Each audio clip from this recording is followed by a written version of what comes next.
Hello বন্ধুরা, আজ share করব কফি কিভাবে লাগালে চেহারা কিন্তু একদম কালচে মুক্ত হবে, সান ট্যান দূর করবে, তার সাথে সাথে মুখের যে ডার্ক স্পট সেগুলো দূর করবে। দেখো এখানে আছে কফির বেনিফিট কি। ভীষণ ভালো, কিন্তু স্কিনের ক্যান্সার দূর করে, এক্সফোলিয়েট করে এবং একটা খুব ভালো ন্যাচারাল ফর্সা স্কিন তোমরা পাবে।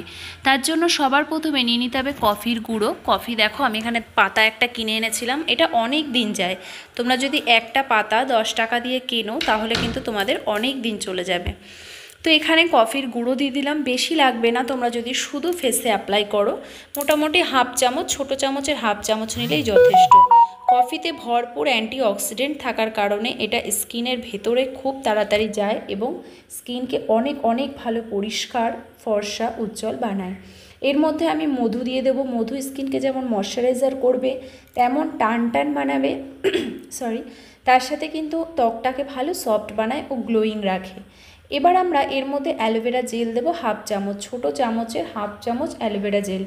অ্যালোভেরা জেল একটা ন্যাচারাল ভিটামিন ই, তার সাথে সাথে স্কিন যাদের খুব ড্যামেজ হয়ে গেছে সেই ড্যামেজ স্কিনকে নিউ সেলস রিপেয়ার করে, স্কিন রিপেয়ার করতে সাহায্য করে, অর্থাৎ সেই ড্যামেজ স্কিন নতুনভাবে তৈরি করে অ্যালোভেরা জেল। ভীষণ ভালো, তার সাথে সাথে ন্যাচারাল সান প্রোটেকশান দেয় আমাদের ফেসকে।